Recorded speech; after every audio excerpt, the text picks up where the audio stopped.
Welcome to this new video series. I'm Sophia from Twin Flame Gnosis, author of the book of the same name, and a so-called twin flame who has done deep research in spirituality, metaphysics, and occult esotericism, searching for answers, which I then found. Truth isn't always comfortable, or to everyone's liking. The title of this video is provocative and controversial, but it is the result of my extensive research, which I will show you here. In this video we're going to talk about a topic that has been growing increasingly popular lately. Is it possible that the world is a simulation? Who made it?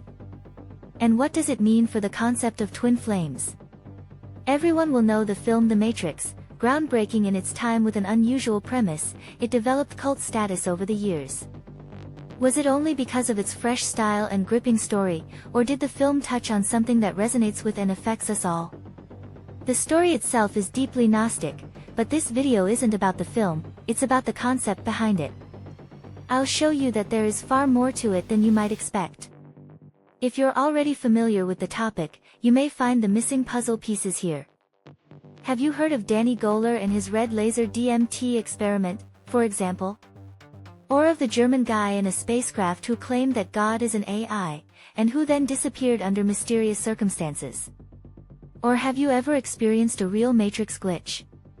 But enough from me for now, let's get into the video. See you on the other side. For many, this will sound like creepy science fiction, but there is a point beyond which everything is only belief and speculation, a point beyond which we can no longer speak of truth, but only of probabilities. Ultimately, it is about answers to the great questions that have always preoccupied humanity, the reason why religions and spirituality exist. Do you believe spiritual insights are set in stone for eternity? The goal here is not to blaspheme or to call into question the insights of the great masters and traditions. It is about a perhaps necessary reinterpretation of ancient teachings, and about the evolution of spiritual knowledge. Necessary because the changing times demand it. If no miracle occurs, the world stands at the threshold of a great collective catastrophe, and there is no authority in sight that will stop it. If only a miracle can help, then there is only one way. We must allow this miracle to happen. You may be asking yourself what twin flames have to do with such topics. Quite a lot, actually, because it would lead to a new understanding of the phenomenon, touching, as it does directly, on the most important aspects of the journey, such as the idea of reincarnation itself, but also the processes of awakening and ascension. Before I continue, you need to understand something important. Especially in the realm of belief and religion, words can be misleading and confusing since they carry individual or collective meanings, and this starts with very simple words. Take the word tree. We hear the word, but everyone has an individual image in their head of what a tree should look like.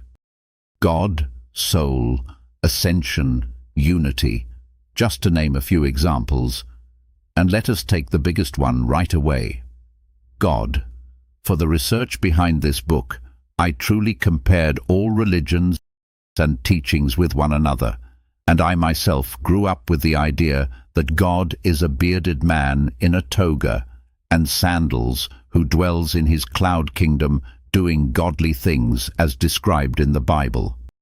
An image of God that is probably owed to popular belief and the symbolic language of the Bible, which portrays God in a very human way, with human character traits, even negative ones depending on the scripture, and at times actively intervening in the material world. A brief aside concerning the actual topic, we are dealing with a being that sees and records everything. In great books kept on every human being, the emphasis is on everything, and that naturally also knows everything, at first glance, viewed from a distance from religion. This sounds like a being capable of capturing very large amounts of information, and one that has definitively created and controls the physical universe, in technical terms, constructed it. The Freemasons also speak, by the way, of a so-called thrice great architect, and one of the highest insights is that the world is an illusion. But this secret society is only one example among many similar belief concepts that describe the same thing. But briefly back to the scriptures. They are only rarely to be understood literally. They speak in metaphors and symbols that you often first have to recognize and understand.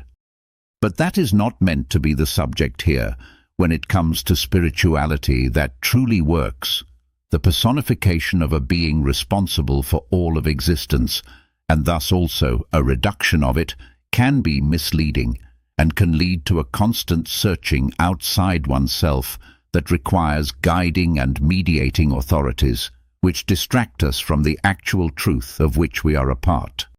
One must of course also say that the times in which the religious scriptures came into being cannot be compared with our own, in terms of the state of technology, science, but also the resulting metaphysical understanding that flows from it. But a few things have not changed: the structure of the world, its rules, but also spiritual experiences beyond the material world. What people experience during meditation, in dreams, astral journeys, or enlightening moments.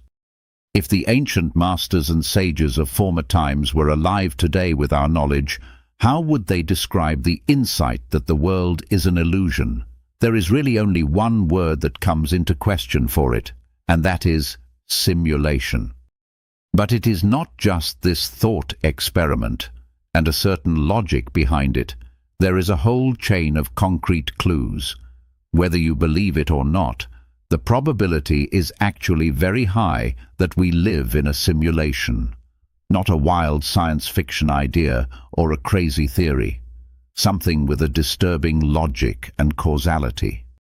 The idea is not new, and I am not the first to make it a subject, but during my research, and also my experience with the Twin Flame journey, I have made some astonishing discoveries that are especially interesting in connection with the phenomenon of simultaneous incarnation. Because if you think this through further, also in the context of the matrix and gnosis, why does the soul do this? Where does it ascend to? Let us slowly come to the end of the first part, and once more back to the illusion. I was recently thinking that the mindset of the world is a simulation is the same as the classical spiritual insight that the world is an illusion, and also the consequences are the same. The world loses its terror, fears lose their meaning. The lawful mechanisms of being continue to operate. Consciousness is always the game changer. It makes the matrix malleable. And for those who find this unsettling, here is the good news for now. Regardless of whether it is illusion or simulation, consciousness, the soul stands above it. Even if the darkest secrets are true, it is the spark, as the Gnostics also describe it, which the forces of evil cannot harm. They can only deceive it and distract it from the truth. Once the truth has been found, once you remember again, the illusion begins to dissolve, and the memory of it is a feeling that burns away the shadows of the matrix. It is the sacred flame of the twin flames. And above the simulation, beneath the layers of illusion, whether technical, psychological, or subtle, there always stands the higher being, the source, the primordial ground of creation.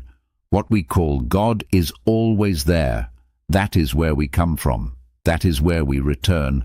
The material matrix is a temporary phenomenon in the paradox of being, whose essence is infinity and eternity.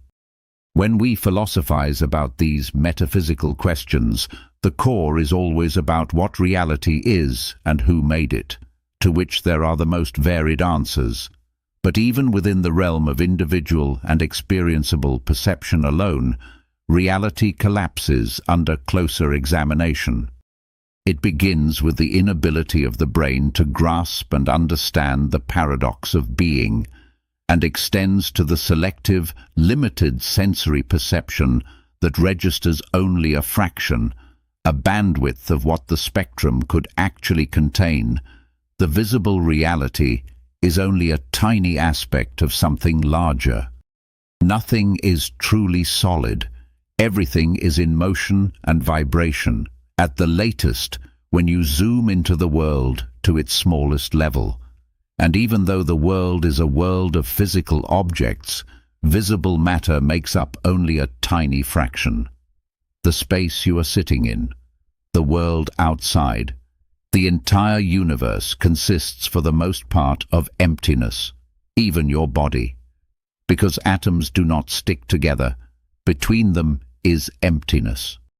The more precisely we examine what we call our solid reality, the more it dissolves. There are further bizarre facts. But let us return to the subject.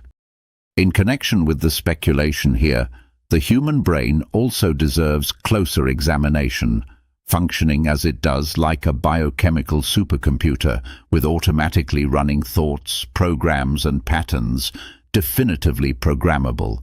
And this begins already in childhood with the upbringing of the parents. The educating institutions and the propaganda of the media continue this and shape the mind. But it is also hackable through psychology and spiritual practices like meditation.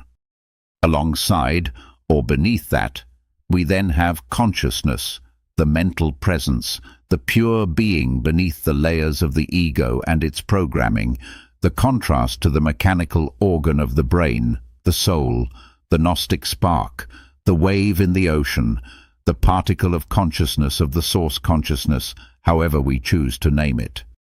If the human experience were a simulation or a video game, then consciousness enables you to have full control over your character or avatar. It is the difference between playing yourself or being played, as if you had spent your entire life only watching someone else drive the metaphorical vehicle through the streets of life, and you now sit behind the wheel yourself, able to steer the vehicle in the desired direction and determine the speed. One more disclaimer. I am not saying it is 100% this way, but the probability of it is very high. I will explain everything in later videos. If you want to know right now what I have discovered, then get my book. You will find the links in the video description and on my channel, on my website. There are also sample readings from all chapters. What would actually change if it were so? Not much at first. The world remains as it is. It is as real as ever. If you ram your head against a wall, you will immediately receive the sensory feedback in the form of intense pain, and the legal, spiritual and karmic consequences remain the same, regardless of who set up the rules and built the world. The only way to permanently escape the matrix is ascension. Everything else will only throw us back into the cycle and force us into repetition if we take the Gnostic scriptures seriously, not ascension as a purely spiritual mindset embodied in earthly existence, but as a structural necessity in the evolution of the soul, leaving behind the cycle of reincarnation, or perhaps also the illusory prison. Gnosis, but also matrix and simulation theory raise a question that the spiritual world must ask itself in the future. Is the experience, the journey of the soul voluntary, as we have assumed until now, in accordance with religious insights, or is it involuntary, as not only the Gnostics claim? There is one particular question that personally seems revealing to me, and I do not believe it is ego to ask it.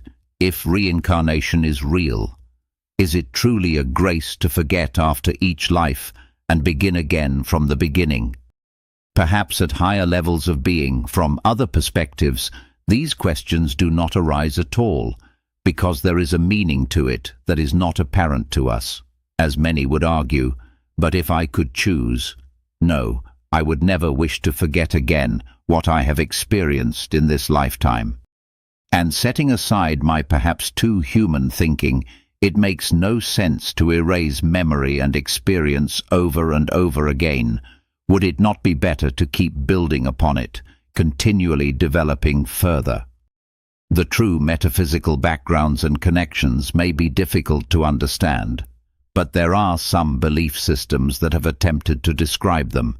Some have even done so very concretely, and have left behind instructions for how the soul overcomes the final hurdles, a topic that could at some point become relevant for all of us.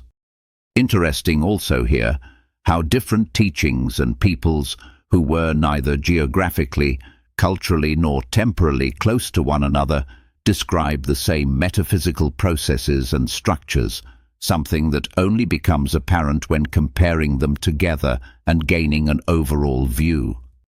Illusion or simulation, another comparison that suggests itself when it comes to the nature of existence, is the dream, or also the process of lucid dreaming.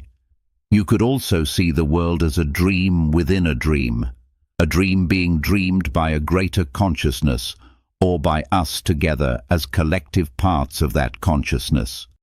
Awakening means, the spiritual kind as well, that you recognize the world for what it truly is. Translated into the dream, you become a lucid dreamer and can actively co-create the dream when consciousness becomes aware of itself. Awakening is only needed if you are asleep and dreaming. Enlightenment comes from the word light, a longed-for and often dearly sold state that many reach only after decades of spiritual practice or many lifetimes. And light is only needed when you find yourself in the darkness. The light of enlightenment is the luminous spark of consciousness, the recognition of the true self, the soul. The light drives away the shadows of illusion and of the bad dream, and even though it is often symbolized by the sun or crowns of light, it is not a light you can see with your eyes, but one you can feel with your heart. I would suspect that this could become important again when it comes to concepts of false light, of the false heaven, which has also been confirmed by countless near-death experiences. The famous tunnel of light after earthly passing, which does not lead to heaven or back to the source, but pulls the soul back into the eternal cycle of reincarnation, deceived by false angelic beings and soul contracts formed under duress, as the Gnostic scriptures say. This opens up a completely new, interesting and simultaneously unsettling perspective on the journey of the soul. There are even in Gnostic texts or interpretations of them precise instructions and strategies for how to recognize the trap and how you should behave, by now also to be found in video form on YouTube. I could also have simply written a twin flame book. It might have been thematically more accessible and more twin flame mainstream because of it. But Gnosis seems to belong to my story, as some significant coincidences have shown, whereby I also want to briefly mention that I am not a Gnostic, and am not fixed on other teachings or ideologies either. I was always searching for the truth, as they say, and had an interest in fantastic literature from an early age, which is why I was always open to all possible perspectives. During my spiritual awakening, I engaged with it, and Gnosis made sense, not only as a teaching, but also historically viewed. It is the historically most persecuted belief system whose statistics still echo into modern times, and the discovery of the original scriptures with the find at Nag Hammadi is not that long ago, relatively fresh in the spiritual history of humanity, and I have a feeling that it will grow more popular over the course of time, also because of the possibility of interpreting it in a modern, technical context. Fundamentally, why is it actually important to think such thoughts? Understanding the structure of the world, of metaphysics, can help you move forward greatly on the spiritual and twin flame journey. Often the focus is too strongly on looking inward and too little on looking outward. But being is an interplay of the inner and the outer, and the understanding of one promotes the understanding of the other. Especially in the twin flame process, it can be helpful to understand these things better, because the mind, or more precisely the subconscious, which generates the dominant frequency of your own quantum field, where in other words inner truth also arises, needs good reasons to believe, and the belief in the invisible must be there, so that spiritual concepts like embodiment and manifestation can work. Once the subconscious has been overcome, true spirituality begins, and the soul is free. Through regular meditation, consciousness and mental presence can be trained like a muscle, and when that muscle is strong enough, it gains control over the automatisms of the brain. I would like to close here with a sentence often attributed to Nikola Tesla: if you want to understand the world, you must think in terms of information, energy, and vibration, a hint at the fundamental nature of existence, and no argument against the simulation theory, quite the contrary. The universe, as it is also measured and evaluated by science, was made from mathematics, geometry, patterns, numbers, codes. Some speak of a self-organizing quantum field, but who made it and how? Who wrote the codes? Hi, it's me again. That was part 1 of the series. Part 2 is coming in a few days. Thank you so much for your attention and for watching all the way to the end.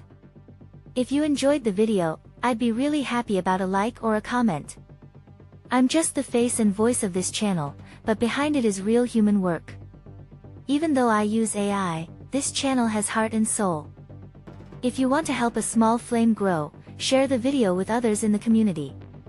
In this series I'll be summarizing some of what I wrote in the corresponding chapters of my book, and adding a bit more on top, because quite a lot has happened since then. This was just a brief introduction to the topic. In part 2 we'll look at the more concrete evidence for simulation theory and how the Gnostic texts fit into that picture, what the demiurge and the archons might actually be, and why the idea of a false creator god is not unique to this particular spiritual tradition. Later in the series we'll also talk about what all of this means for the twin flame journey, and how you can use this knowledge. Don't forget to subscribe to my channel if you want to stay up to date. See you soon.